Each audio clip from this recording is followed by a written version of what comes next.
What are the country's top CEOs doing to build extraordinary teams and cultures who thrive even during a pandemic?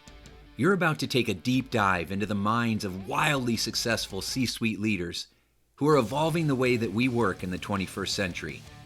Welcome to this special edition of How to Be Mesmerizing. Hey everybody, welcome to How to Be Mesmerizing. It's Tim Shurr, your host, and today we have an exciting new series on how to build mesmerizing cultures, workplace cultures, how to create places where you love to go to work, because there is no greater competitive advantage than to have happy, mentally well, devoted employees who want to do good for their company and for the world. And so we have an extraordinary CEO with us today, Joe Kenner. Joe, welcome to the show. It's a pleasure to be here. Thank you, Tim. The pleasure is mine. I'm super excited to talk with you. Greyston Bakery, and that's been around for about 40 years? 40 years, 1982. 1982, and you became president and CEO in 2020, April, I believe, right? Yes, it was. Outstanding. So you lead one of the most amazing social enterprises because you have this idea that was created a few decades ago by a gentleman named Bernie, and it was called open hiring. And that really put you on the map as far as what kind of culture you've built, because you do things pretty much directly opposite from how everybody else goes about it in corporate America when we're talking about hiring people. So let's talk a little bit about your open hiring process and what that is. Yeah, and to clarify a little bit, so when Bernie Glassman, our founder, founded Greyston, it wasn't so much about creating open hiring, and it wasn't even so much about baking brownies, which is what we do. We make the brownie inclusions for Ben & Jerry's, Unilever, and Whole Foods. What he really wanted to do was, and the question that he was trying to answer was, how do we create thriving communities? You know, how do we give people hope? How do we give them that sense that, tomorrow will be better than today? And what he set out to do was to address the issues that we saw here in Southwest Yonkers that we still see to this day, that we saw in 1982, was people that wanted to work but couldn't because they had one or more barriers to employment, whether they were reentry, whether they were homeless, whether they were dealing with substance issues, single mother, whatever it might be. There was a reason why they were not able to enter the workforce, and that was keeping them from being hopeful. That was keeping them from taking care of their families or addressing whatever needs they had as an individual. So what he, in this community of Zen Buddhists in Riverdale section of the Bronx, were doing at the time, they were supporting themselves baking cakes. Mm-hmm. And Bernie would literally pull people off the streets that he saw that were homeless and said, do you want to work? Do you want a job? Do you want to learn a skill or a trade? And that's how he would bring people in to learn something, to take instruction, to come to work, and to produce an amazing product. That was the genesis for open hiring, what we now call open hiring. But it started with this idea, this question of how do we create thriving communities and how do we give people hope? And Bernie saw the first step is, one, we got to get people working. We got to give people the dignity of coming to work and producing a product or providing a service. And that was the genesis of it. And we've taken it, a few steps further since then, but that's where it actually started. That's incredible. It's such an amazing story. And, there's the idea that you start with the end in mind, and the end is to build community, right? To build community, and that people have this deep desire to feel like they matter and they want to contribute and they want to feel like what they're doing is being appreciated and validated. It makes us feel good as a human being. And Bernie created a space for that to happen, a way for that to happen. Not a handout, but a hand up. Absolutely. Right? Absolutely. Yeah, which is so empowering. Yeah. So you had when we were talking before, you said, when I first heard that idea, of open hiring where anybody can have a job, because corporate America, all my HR friends, they spend thousands and thousands, collectively millions of dollars, to try to weed out people and try to find the right candidate. And you're doing the exact opposite. So, when you said you worked at Pepsi, you would have laughed at the idea of something like that. But it's been going on for 40 years now. What have you learned? Yeah, well, I'll tell you, and you touched on it. I mean, I spent 14 years in corporate America, at Wall Street, and yeah, Pepsi was my last job, and I'm very frank with people when I tell them, and even our VP GM at the bakery, who was from Kraft, he says the same thing as well. If he had told me this idea that anybody could just show up for a job, and like, how do you know these people? What happens when these people get there? I mean, those were all the questions that people would ask, and if you said that to me, 5 years ago, I just told you, no, that's not possible. Yeah. And what you see is that not only is it possible, but it's been possible for 40 years. And you have a group of people, what were once deemed unemployable, and as of last year, they were called essential, providing these amazing products for Ben & Jerry's, Unilever, Whole Foods, Kava, Van Leeuwen, and the place runs like any other manufacturing facility. You talked about the cost for employing. Shurr estimates, it's around $4,100. It costs a company to hire someone going from start to finish. Minimum, going through all the background checks, the time to interview, all of that. And guess what? That process is not foolproof either. you do hire people that don't quite work out, and you got to go through the whole process again. Yes. What we're saying is, and I don't like to say it's a cost savings, it's a cost reallocation, if anything, where you're taking the time and the resources that you spend keeping people out of your organization and figuring out, how do I invest in my people? And for us, open hiring, it's very much a model as well as a philosophy. It starts with the job. That's the first piece. But now that you're here, let's talk about training. Let's talk about career path. Let's talk about other supports that we can provide you as an employee of this organization, so that not only are you thriving professionally, but personally. And that's what we've learned over the years. Some folks were sleeping in cars or dealing with domestic violence, and all of that, whether you like it or not, it might be private, but it spills into the professional. And that leads to absenteeism, that leads to lower productivity. How can we make the investments to address some of those issues? Which is why we have what we now call a resource specialist, who sits at our bakery. It's a case manager that addresses all of those issues and makes connections to community-based organizations or local government, whatever the need is. How can we address that? Because at the end of the day, I want you to be personally and professionally thriving, because we all win when that happens. So let's make the investments in those things to keep people in, to keep them thriving, keep them productive, as opposed to keeping them out, which, like I said, we know that doesn't work either, because I've hired people in the traditional, quote unquote, traditional way. And yeah, it didn't quite work out the way I wanted it to, but let's do it in a way where I'm actually using my business as a force for good, while at the same time providing a good product or service to those I serve. So it's win-win. Oh, I love it. I love it, Joe. I love how you said unemployable to essential. Yeah, right. Which is literally what happened. They were literally called essential last year. Yeah. From, nobody giving them the time of day to now there are unsung heroes. Yeah. And I would say, last year we worked throughout we never shut down. We worked, it was almost 24/7. We were working. I know we worked on July 4th. I know we worked on Memorial Day. Yeah. But I guess the silver lining in the whole pandemic was it was a tailwind for folks that were snacking all over the world, as being brownies.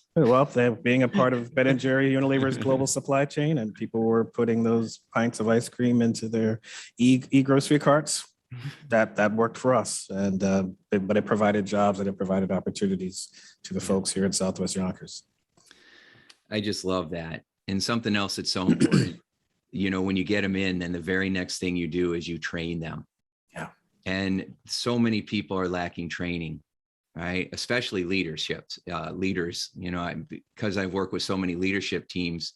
I could be in a room of 1,000 leaders, and I'll say, when was the last time you read a leadership book? And you'll have 10 people raise their hand, right? And so, when was the last time you did any soft skills leadership training? Not the training of the job, but just learning how to build trust and be compassionate and be a better listener. And, very few people have had that. And then I think one of the reasons why I've thrived, because in corporate America, and it was never my plan, but the reason that I've been able to make such an impact is because I'm diving deep into those issues where we've had our trauma, where we've had our insecurity, where those beliefs have formed that I'm not worthy, I'm not good enough, I can't do this, you can't trust people.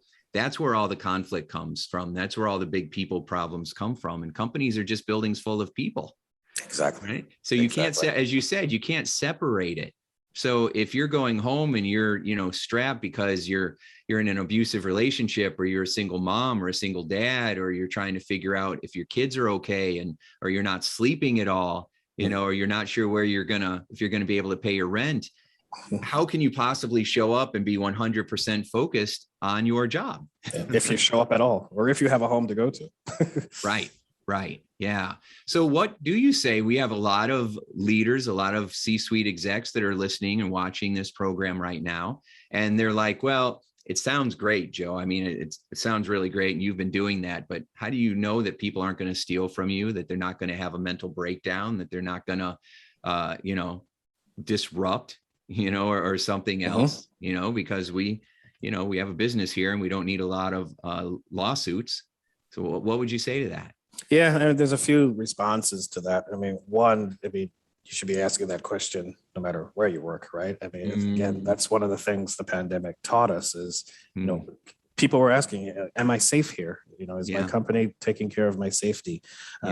That's wherever you work. And it also kind of highlights our biases a little bit too, in terms of, you asked that question for one group, but we're not going to ask it for the other. But I would say, and you touched on it in the beginning, we've been here for 40 years. And we're a manufacturing facility like any other manufacturing facility that deals with issues of, people not showing up, maybe people being a little bit insubordinate at times, or, those kind of things happen in any environment. Just because this is where we're radically different, our hiring practices, yes, are dramatically different from what most HR professionals or what most manufacturers might be used to. However, though we have lowered the barriers to employment, we have not lowered the standards for staying here. I mean, we adhere to the same standards that any other business would adhere to. We actually have a point system here, and the idea is not to get a lot of points. So, adhering to all of our goods manufacturing practices, wearing your hairnet, don't wear jewelry, show up. All of those things matter. And if you accumulate, too many points, we will have to part our ways. So the standards are still there. Workplace violence, we will not tolerate it. You will be terminated. That's just something that happens in any operation. So we adhere to our standards from an employee practices standpoint. What's just radically different is how we look at employment overall. And it's not just the job. It's not just lowering the barriers. It's really the full suite of what I would say the next evolution of human resources is, all the support that you provide to your employers. And the resource specialist that I talked about, that's open to anybody. Anybody can talk to them about anything. You could go there if you're an employee. So it's not just to the open hires, but it's providing training. We hired a new trainer a few months ago who provides the soft skills training that you were talking about, as well as some technical training. So it's really just about how do we just build up our staff? How do we enhance them? How do we get them to scale up and think about moving into other positions, either within the organization and, for the other folks, if you want to leave after 2 years, I actually think that is a beautiful thing, because we start with the premise that most of our folks, we have about 110, 70 are open hires. Most of our folks didn't even have the first chance because no one would give it to them. So if we start with that, supposition that, if not for Greyston, you would have never been hired. Now you've got a job. You've been working here, making this up 2 or 3 years. You've developed a great track record with us. You're deciding you want to move on. We can actually help you. We have a foundation, the Greyston Employment Opportunity Center, that provides additional training, soft skills, as well as technical skills, as well as job development and placement services. We can help you go to that next level too. So it's actually a beautiful thing. But we look at inclusive employment broadly, and we see that as being, the linchpin for really creating a more inclusive economy. And going back to the beginning of this conversation, giving people hope and creating a thriving society. Again, well said. Very beautiful. I really heard what you said when we talk about unconscious bias. Yeah. Right. And the problem with unconscious bias is that it's unconscious. Right? We're aware of our conscious biases that we have, but it's the unconscious ones, the ones we're not aware of, that get us in a lot of trouble. And so the idea that you're not just looking at the job, you're looking at the human being. Exactly. Right. And seeing value in every human being, regardless of their circumstances or what they've been through.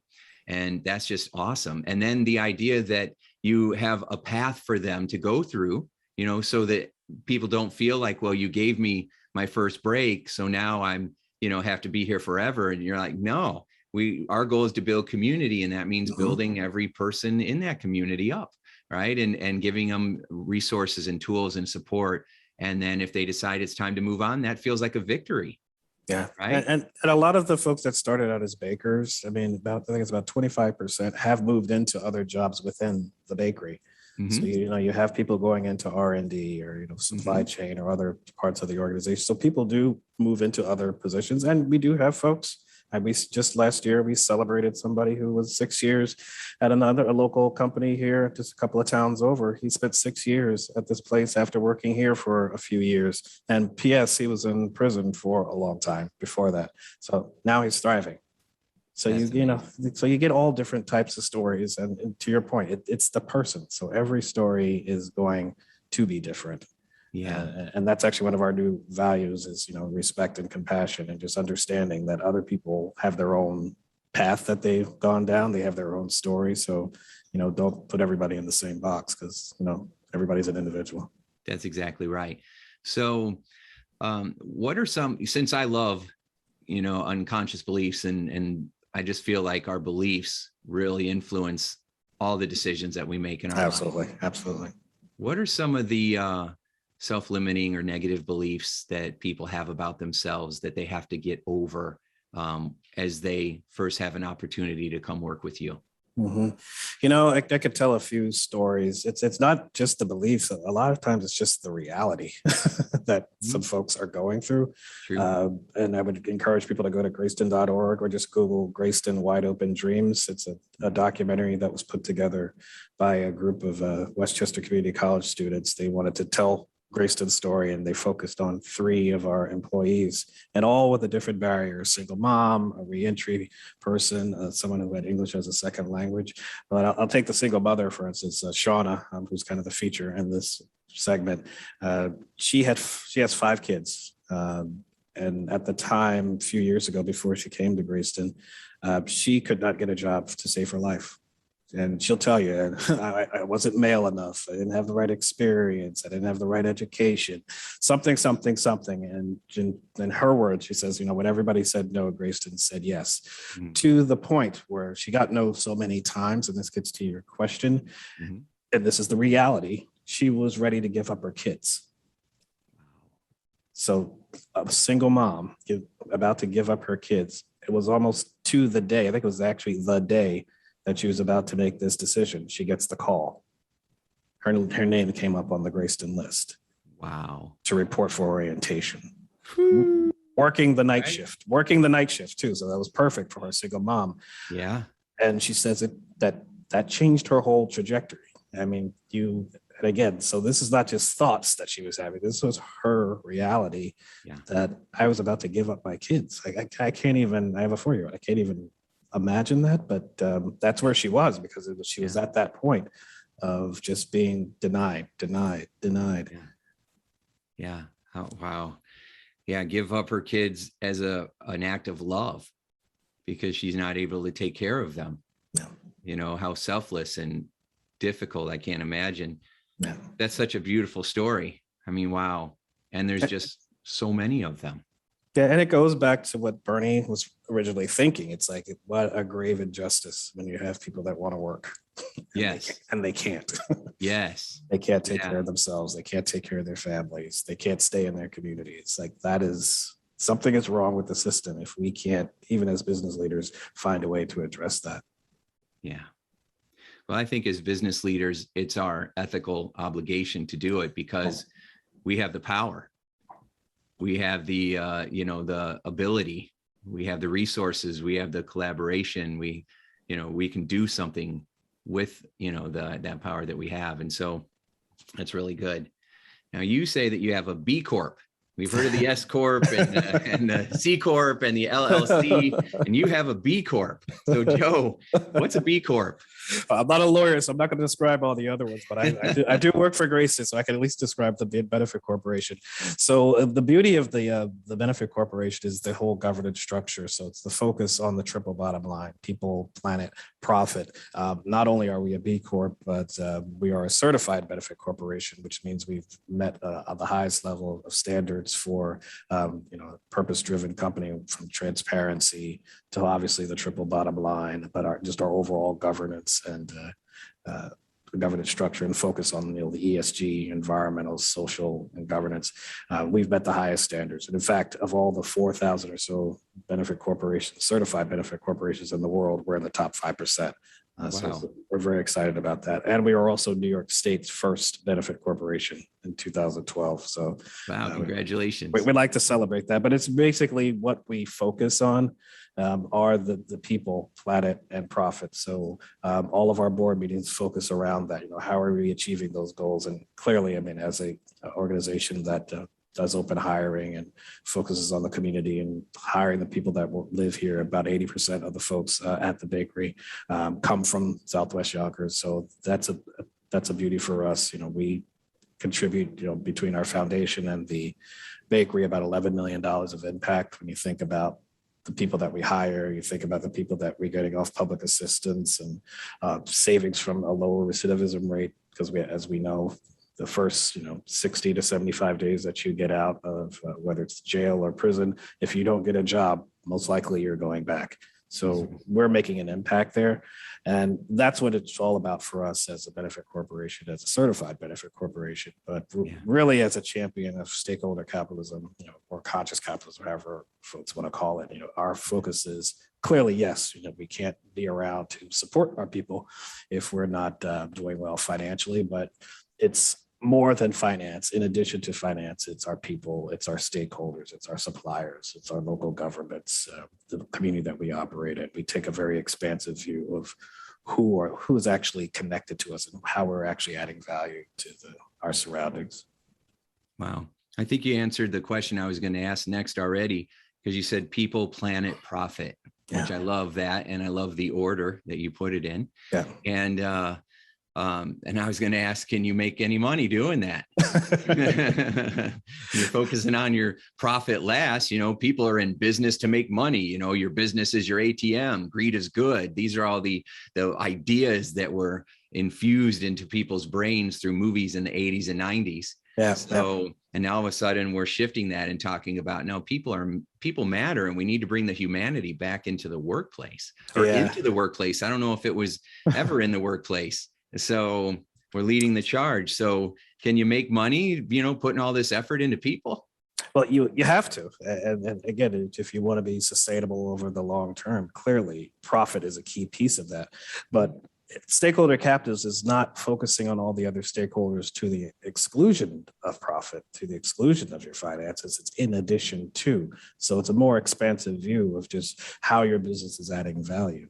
And I cannot afford to hire people if we're losing money every year, or can't afford to invest in, which we have done over this past year, invest in new equipment if we're not making money. So clearly you have to make a profit. But to the point you just made, we had an old tagline. It's, we don't hire people to bake brownies. We bake brownies to hire people. So the focus is very much on the people. We could really be making anything here. But we just so happen to be making brownies, and we're doing a damn good job of it with our partners, Ben & Jerry's, Unilever, and again, Whole Foods. We have the packaged brownies at their stores. Kava, we have them in their stores. We sell the brownies online at Greyston.org.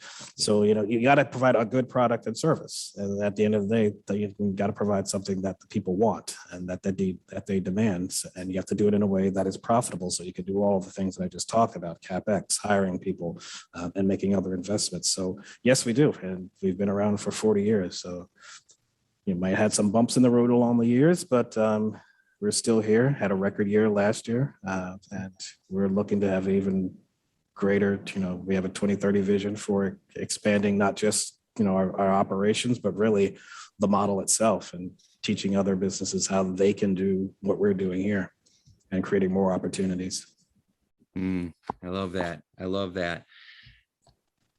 The most, my favorite leaders, C-suite execs are visionary, Yeah. right? And not just, I mean, most leaders that I've met that have had this level of success, are type A, very driven, a bit perfectionistic, sometimes they're people pleasers. Other times they're kind of low on the empathy scale, because they're out there conquering, and making things happen, but they're all visionary. Yeah. Right. All visionary. And you are definitely visionary. And what I loved about what you just said is that you're thinking about it as far as how you're going to add. It's addition, not subtraction. Exactly.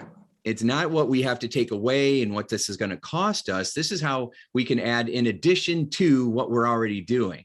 Yep. And how it ends up being even more abundant and creating more prosperity, at all the different levels. Yeah, exactly. Yeah. It's a part of the equation. You can't take it out, but you can't solely focus on that as well, because there are just other pieces to the puzzle that we have to solve for. Yeah. Yeah. And there's always something that we're going to have to solve for, even with, amazing cultures. I was laughing with someone else that I was talking to on the phone that I'll be interviewing. And we said, even when you have an outstanding culture, you're still going to have issues. You're still going to have, challenges that come up. Because we're people. Find ways to grow. Yeah. And we're individuals. We're individuals. So yeah.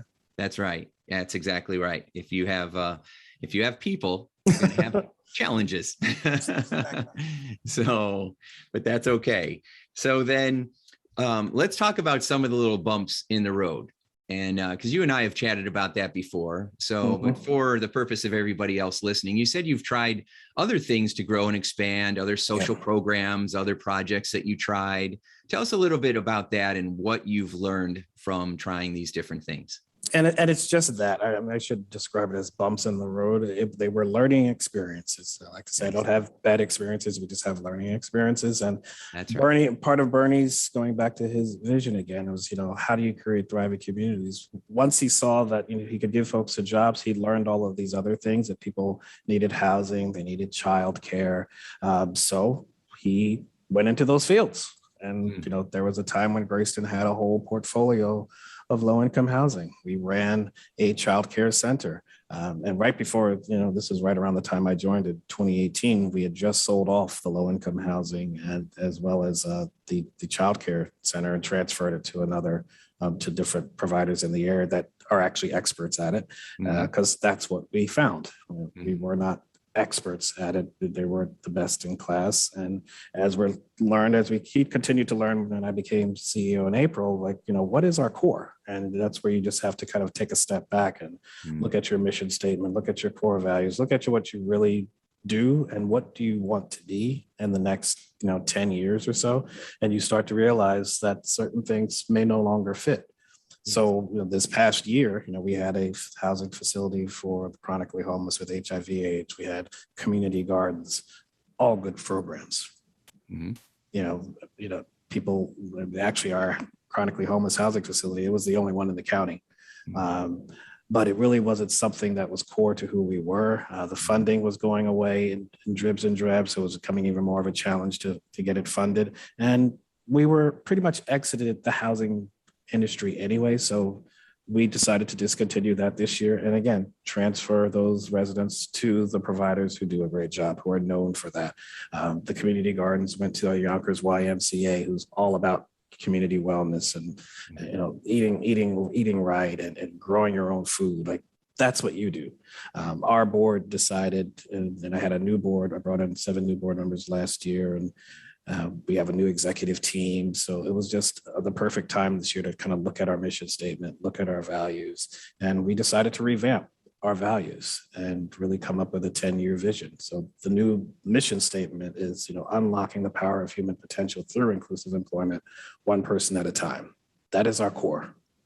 So doesn't include housing, doesn't include community gardens and all those other things. Does not mean that those programs are bad by any stretch of the imagination. But what's our core and what's our strength is employment. And to be more specific, inclusive employment. So that's where we focused. And we focused on, being the champion for stakeholder capitalism. We focused on being the noted leader an innovator in the field of workforce development, leading with open hiring as our model or any form of thereof. And we feel as you do those two things, we can unlock about $3 billion of economic impact by working with other companies to inspire them to do what we're doing or some version of that. And, providing 40,000 to, 100,000 jobs by the year 2030 and opening doors and really getting people off the sidelines. Because that was the key piece, because that was, if you think about what's the nut you're trying to crack, who are you really focused on? Mm-hmm. We discovered research that said there's about 10 million, Kevin Corinth, who's a former scholar at AEI, he did this calculation, 10 million people across this country who have dropped out of the labor force because they have one or more barriers to employment. So those folks are not in the unemployment rate. Mm-hmm. Those folks are contributing to the lowest labor participation rate since the Carter years, so the 70s.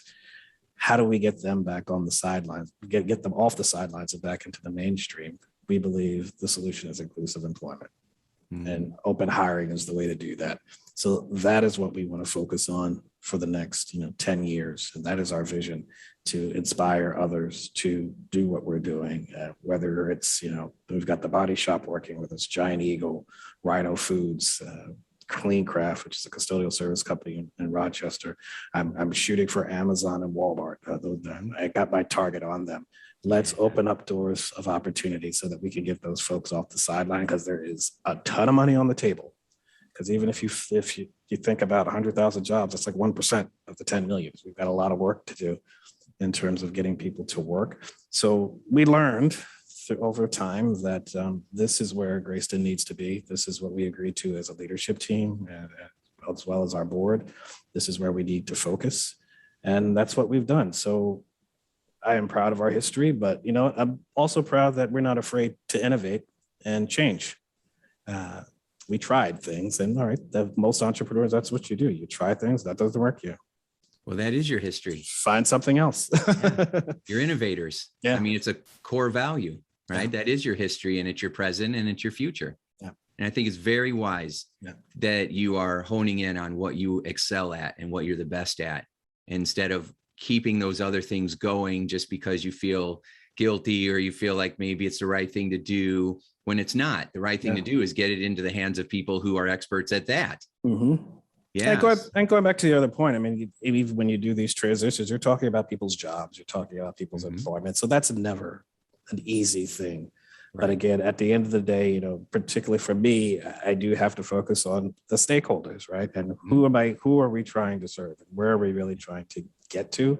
And if I see that there are others who are doing a much better job and who are more capable, whether it's housing, whether it's childcare, whether it's wellness, you do that. That's not where our strength is. That's not our core. And I am more than happy to let you lead this project and take it to the next level. But for the next 10 years, here's where we're focusing. So would you say that it was very, well, I don't want to put words in your mouth. So how do I ask this then? Would you recommend that other corporations and companies that are moving quickly and making things happen and trying to figure out where they want to go next, do you recommend they take the time to reevaluate their mission statements, their core values, that would be a good use of time? You just went through it. So do you think that it's worth putting the time into it? Oh, I mean, if you talked about my former employee, Pepsi, I mean, they just did it with Tropicana and Naked Juice. Those were brand names that everybody knows who Tropicana and Naked. They're famous brands for Pepsi. They're selling them. Why? Because the business has become commoditized, and there are other growth measures that Pepsi wants to focus on that are just going to have the ROI that orange juice is just not going to have. So absolutely. But, Pepsi is a for-profit, but even the nonprofits, what is your mission statement say? And does it really reflect what you're doing? Because that was the other question I had posed to the board when I looked at our old mission statement. It's like, this is not even really representative of what we're doing.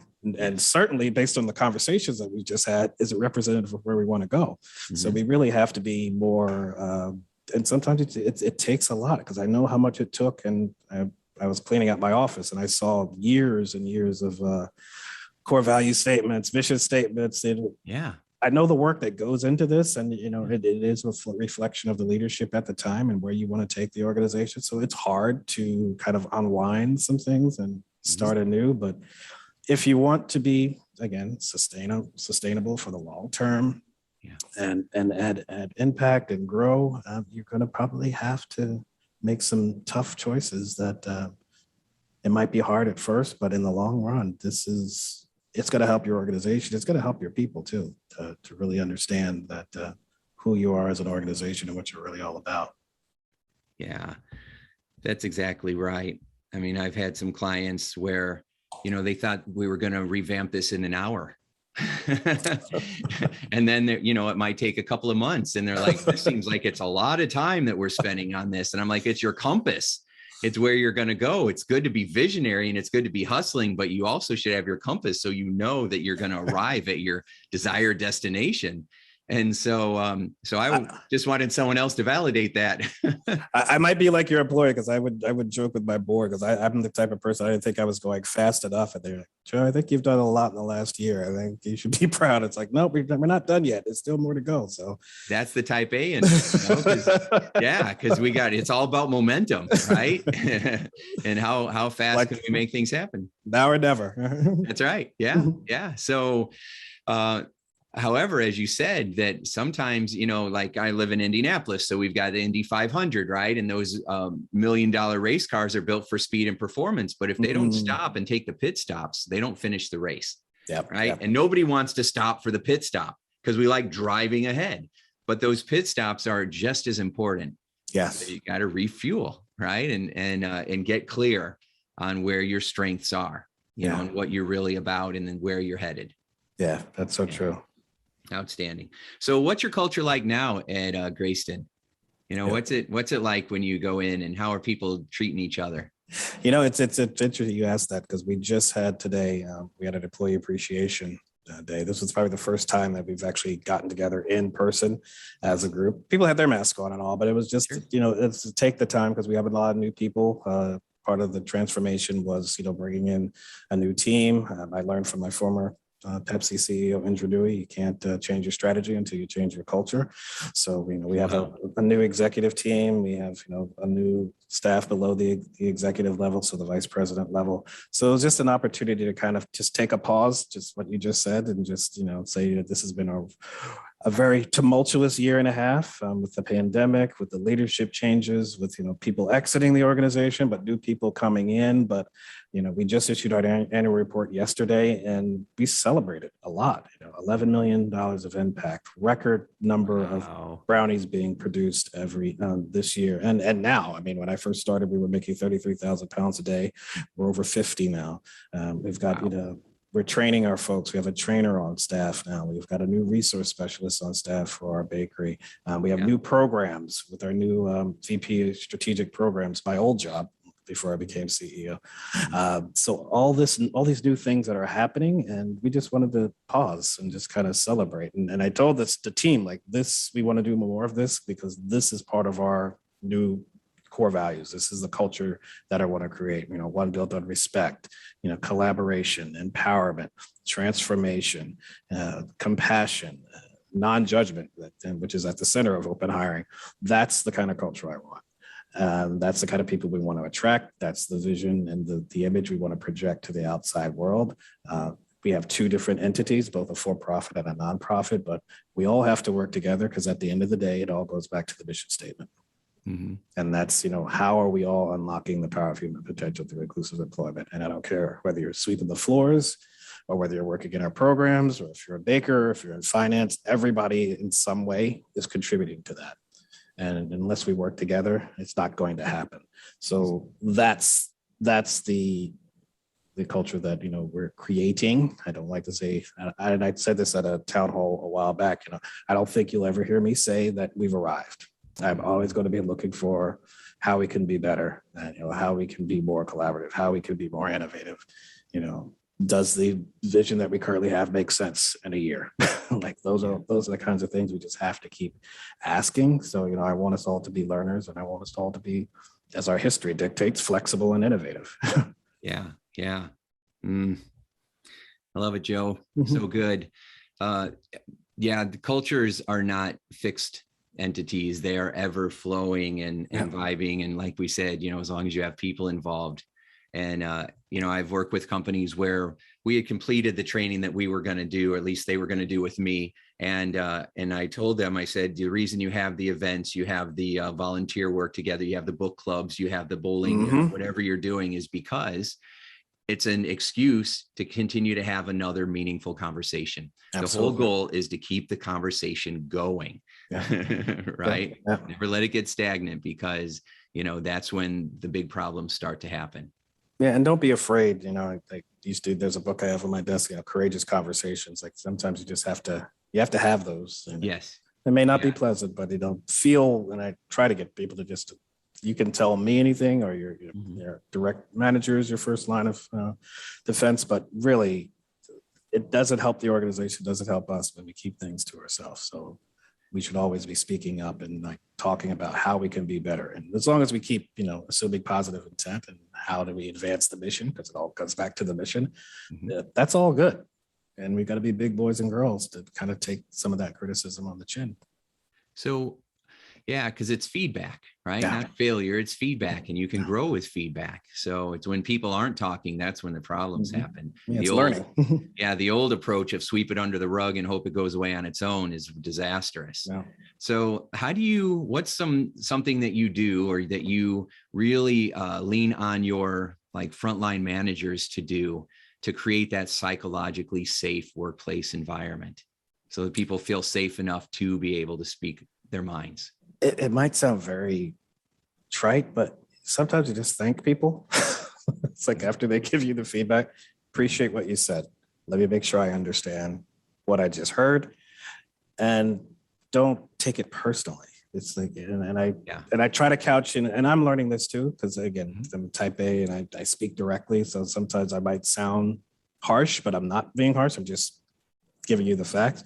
Yes. But sometimes it's just, letting folks know how you feel and letting them know you heard what they've said and it's okay. You're not in trouble. I always try to say, like, here's what I think I heard you say. And what I'm about to say might sound harsh. I'm not trying to be harsh, and kind of just leading by example and just demonstrating, like, look, say what you feel. Yeah. But make sure that you're saying it in a way that, you're laying the groundwork that people won't take it personally. And it's really by example. That's the only thing I could say. You just lead by the example. I don't have a script of what I use, but I just try to let folks know that it's okay to talk to me. And I say that directly to a lot of people. It's like, I do not take it personally. I do not want men and women working here. Say what's on your mind. If you can't say it to me, say it to your manager, your supervisor, and they can tell me, but we need to know, because again, when it comes back to the mission, we have to make sure that we're fulfilling it. Yeah. Well, I think that you just laid out a really great process. So the fact that you're talking about the mission, and part of the mission is to support one another, right? To be authentic with one another, to speak our minds, to share what's going on. That is part of how you accomplish the mission. And then just to put it out there that you're not in trouble. I want you to speak your mind, and we want to be respectful, but we also want to be direct. And that's the key thing. As long as you're professional and respectful, I have no issue with it. Exactly. Yeah. So we got to keep it respectful. Some people are direct. Some people are good at being really nice. Very few people are good at being both. Yes. But that's trainable. You can learn that. Right. And so, and then I love what you said, where, you're just kind of saying it, I might come across really direct to you right now, or maybe it might come across harsh, but that's not my intent. Exactly. And you're just kind of pre-framing it and setting it up in that way. And then you can speak freely. And I also love how you are just feeding it back to them and paraphrasing in your own words. I think this is what you mean, so that you can find out that, if you're on the same page or not, because human beings are notorious for making assumptions and assuming we're on the same page when we're not. And so when you are asking, is this what you're saying? And am I getting it right? Because that just increases trust and makes people feel safe. They're like, wow, you're asking me if this is what I'm saying, you really care. And I also like to let people know, I don't want to make false assumptions. And this literally happened this week where I said to somebody, this is during one of our meetings, I said, I don't think this is what you're saying, but here's what I'm hearing. Because I use the exact words that were used. Yeah. And I say, what I heard here is X, Y, and Z. Yeah. Is that what you really meant? Yeah. Yeah. Was that what they meant? Yeah. Yes and no. I think, it's one of those things where, it was a very touchy situation. It probably wasn't one of the best discussions, but it put things on the table. And at the end of the day, that's a win. Even those tough conversations those are wins because it exposes what needs to be talked about. And even when those situations are not, look, no one wants to have, tough conversations like that all the time, but if it needs to happen, it needs to happen. Yes. But let's just do it in a way that's respectful and and treating each other as professionals, because we're gonna disagree. We're not going to agree all the time, and there's a difference between agreement and alignment. At the end of the day, I just need alignment, so everybody knows where they're going and who's on first. And but we're always not going to agree, and sometimes you just choose your battles too. But well, I love that you said that agreement versus alignment. We need to have alignment. I really think that's powerful because you're keeping the door open and you're allowing people to express themselves, and they know that they can completely disagree with you and they're not going to get yelled at. They're able to, it keeps the conversation going. Like we were talking about, I've met so many managers that had this belief that, I don't want to open that door because then everybody starts complaining, and they're always complaining about everything. And I'm like, what if they're not complaining? What if they just don't feel heard? Yeah, exactly. And so they keep repeating themselves. And also there's a difference between when I think about agreement versus alignment. There's a wrong way, but then that's not the way that I would do it, but it's not necessarily the wrong way. And you've been in those situations. That's where I look at, alignment. It's like, I see what you're trying to do. I wouldn't have done it that way, but okay, I get it. Yeah. And that's alignment. And sometimes, you might just outright disagree. But you know your place in the world, and you know what you need to do when you go forward. I've been there. I've been in both situations. Sure. Yeah, me too. Yeah. I had a friend one time. She said, you know what I say in those situations? You could be right. You could be right. You could be right. And stay open to it, because there's many different, ways. So you could be right. As opposed to, I disagree, and I think I've said on occasion, wrong. On occasion, I think I've said, I hope I'm wrong, but yeah, well, that's acceptable to say that for sure. So you've touched on it a little bit, for your vision for 2030, and how you're going to continue moving forward. But what would you say, where do you want to go in the next 9 years, 10 years? What's in store for Greyston Bakery?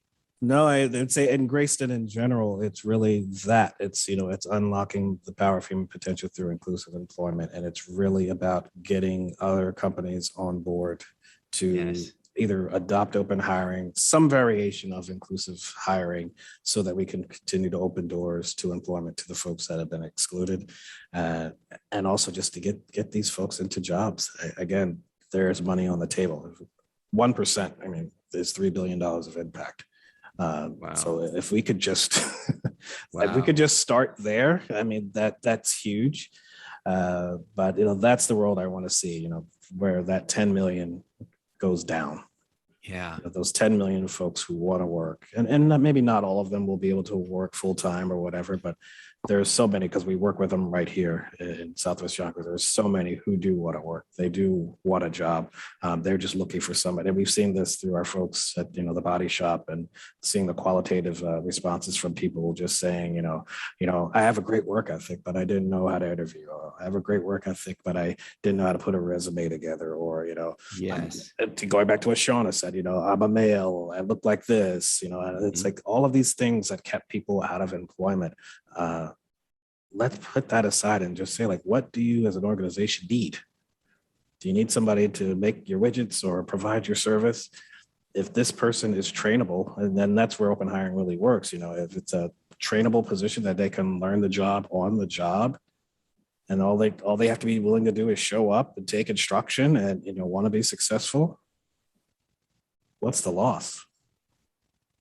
So the real vision for us is really to expand the reach of this model, because at any given point in time, I can only hire about 70.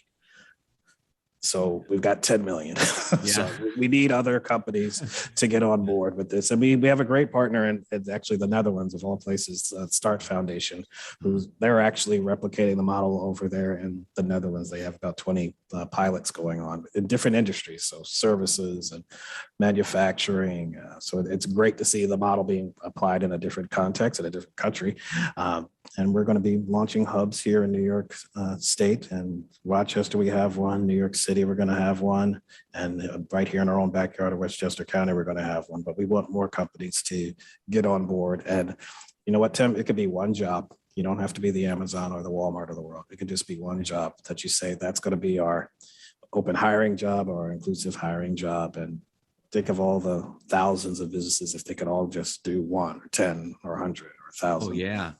Just the multiplier effect is incredible. So my mind's swimming already with all the people I want to introduce you to that I will be introducing you to. And we will take those introductions, and they can go to Greyston.org too to find us as well. But you know, we really want to be out there, and part of my job, you know, is to really be kind of the evangelist and cheerleader to kind of make sure that folks know we exist, and then why we exist, and just how we've had this amazing impact over the last 40 years. Yeah. Wow. Absolutely extraordinary. I have someone that keeps coming to mind because I remember he was saying we can't find people to worwork. Everybody says and if I knew you then, I'm like, I would have solved that issue right then and there. So, but it's funny, Tim, because I've heard this time and time again. I authored a piece that was in one of our local papers on this. You know, I called this quote unquote employee shortage. I just don't think it's out there. It's really about how businesses are going about looking for people. Yes. Like, where are you looking? And then Agreed. How are you hiring? Yeah. Because most of the people that's particularly in these entry level positions, they're not on LinkedIn. You know, they're not at the club, you know, learning about these job offers. Where are you looking? And then what is it about your hiring practices that let's just say need to change? Mm. And how you bring folks in. And I think that is where you'll find it, because you think about, I've seen this number like climb the last few months. At first we had 9.1 million job openings, then it was 9.2, then it was 9.3. Now we're at 10.1, according to the Bureau of Labor Statistics. Yeah. And then you got another 9.5 or so that are in the unemployment rate that are looking for jobs. And then you got the 10 million that I just talked about. So somehow the math, something's not working, because the math is not, the math is not working out here. Got 10 million openings, and then you got 20 million or so that are just kind of not being able to get matched up. So somehow or another, there needs to be a change. There is a disconnect, obviously. Mm-hmm. So how do we correct that? And let's solve for that problem. And the one thing that as business leaders we have that we don't have to ask anybody's permission for is the power to hire. Mm. We could just change it like that if we wanted to, but it's easier said than done. And I was just talking to one of my board members today. Everybody's talked about the what. Jamie Dimon issued a statement on second chance hiring the other day in the New York Times. Everybody's talking about the what, but people haven't figured out how, and that's where we want to come in and show you how you can do this, and how we've done it and how we've succeeded at it. Wow, you've got the how. Sounds like a huge opportunity. So I really encourage everybody to check out Greyston Wide Open Dreams. Google that, Greyston Wide Open Dreams, and visit greyston.org. Woo, Joe Kenner, you are extraordinary. Thank you so much for all the wisdom, everything that you do, how you're the love that you're bringing and the difference that you're making. I really appreciate you making time to share all your wisdom with us today. No, I give the thanks to the team. They make it happen every day. But it's great to be here, and thank you for having me. Thank you. So there you go, everybody. What a mesmerizing gentleman. What a mesmerizing set of philosophies and ideas. So use these tools to start making your culture mesmerizing. And we'll talk to you soon. Hey, it's Tim. You ever wonder why so many talented, hardworking entrepreneurs and business owners struggle with inconsistent self-belief, or high stress, or procrastination, or self-sabotage? Well, the answer may surprise you, and the solution is already inside of you. I've been searching for the answers to this for decades, and I found them, and I put it into a new program called The Power of Your Unconscious Mind, Mental Secrets for Accelerating Success. And because you're a listener, I want to give you a free VIP copy. Head over to PowerMindsetProgram.com. That's PowerMindsetProgram.com and grab your copy today.